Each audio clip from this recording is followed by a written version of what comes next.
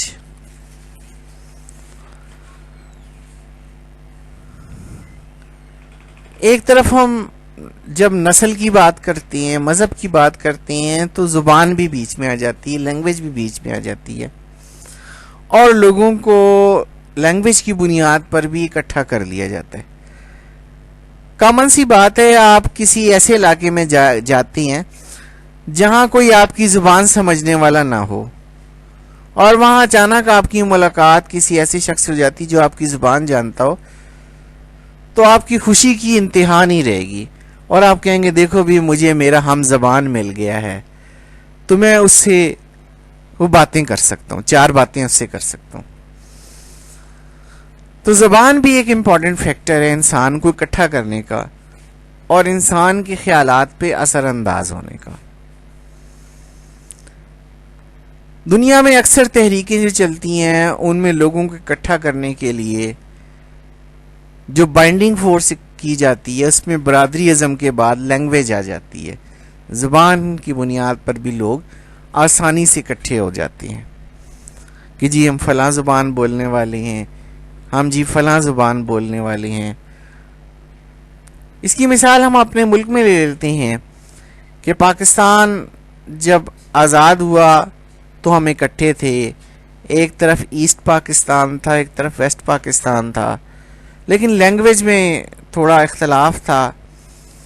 تو ایسٹ پاکستان کے لوگوں نے لینگویج کی بنیاد پر تحریک چلائی اور آخر کار وہ موجودہ پاکستان سے الگ ہو گئے.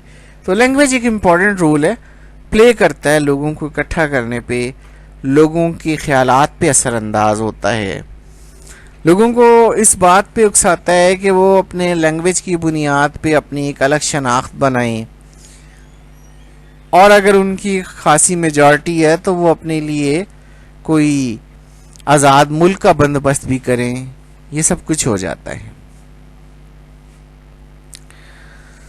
So language has power to unite the people. Language is the means of conveying the feelings, sentiments and thoughts to others.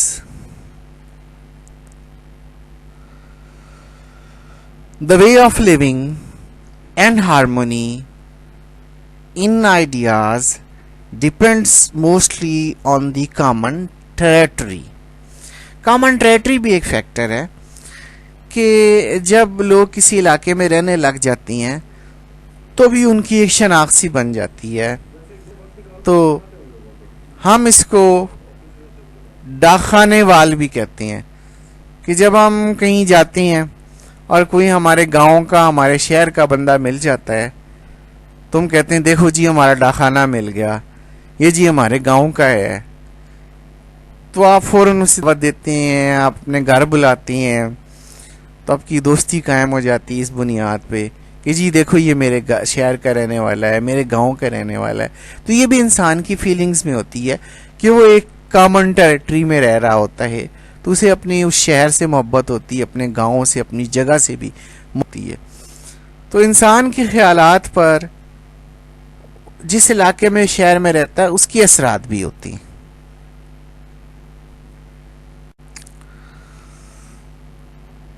Common political purpose. Because of common political purpose and political ideas to achieve political freedom for the survival of their national life so that they may become a strong nation.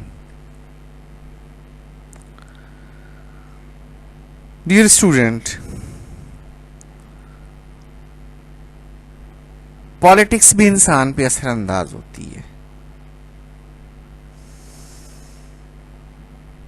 آپ دیکھتے ہوں گے اپنے گھر میں، اپنے محلے میں، اپنے علاقے میں کہ مختلف قسم کی پولیٹیکل پارٹیز بنی ہوئی ہیں. ہر ایک کے اپنے اپنے پولیٹیکل آئیڈیاز ہیں، اپنی اپنی پارٹی ایفیلیشن ہے، ہر کوئی اپنی پارٹی کی حمایت کرتا ہے. اس کے اوپر اس کی کچھ بھی نہیں ہے، بنیاد ہوتی ہے. ہر پارٹی کی اپنی ایک سوچ ہوتی ہے، ان کے اپنے آئیڈیاز ہوتے ہیں. تو جس شخص کو جس پارٹی کا آئیڈیا پسند آتا ہے وہ اس پارٹی کے ساتھ شامل ہو جاتا ہے. تو یوں جو آپ کی سوسائٹی ہے وہ پارٹی بیس پولیٹیکلی ڈیوائڈ ہو جاتی ہے. اس کو ہم پولیٹیکل ڈویژن بھی کہہ سکتی ہیں. پولیٹیکل پارٹیز کی بنیاد پر، پولیٹیکل پرپس کی بنیاد پر، پولیٹیکل آئیڈیاز کی بنیاد پر، پولیٹیکل تھاٹس کی بنیاد پر سوسائٹی کے اندر بانڈنگ کریٹ ہو جاتی ہے. تو ہم دیکھتے ہیں کہ اگر کوئی قوم اگر غلام ہو جائے تو اپنی آزادی کی جد و جہد میں بھی اس کے اوپر پالیٹکس اثر انداز ہوتی ہے. وہ ایسے لوگوں سے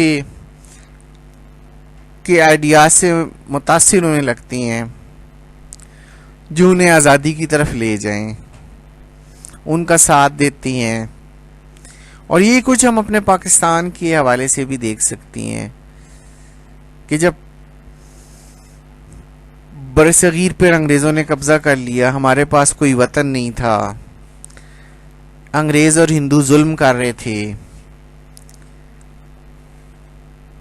تو ہمارے پاس کوئی نشان منزل نہیں تھا.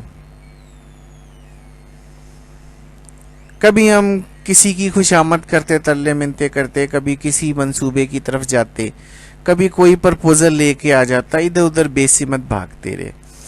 پھر آہستہ آہستہ جو ہے نا ہماری اپنی ایک پولیٹیکل پارٹی آل انڈیا مسلم لیگ کے نام سے قائم ہو گئی. پولیٹیکل تھاٹس شروع ہو گئے. تو اس پولیٹیکل تھاٹس نے آہستہ آہستہ ایک نیشن بلڈنگ کی طرف لے گیا اور ایک مسلم نیشنلزم کی طرف ہمیں لے کر گیا. پھر اسی پولیٹیکل تھاٹس نے ہمیں ایک نشان منزل دیا پاکستان کے نام سے.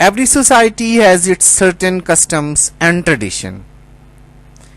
People are very sensitive about their customs and tradition. In this way, common customs create ideological harmony with respect to culture and thoughts.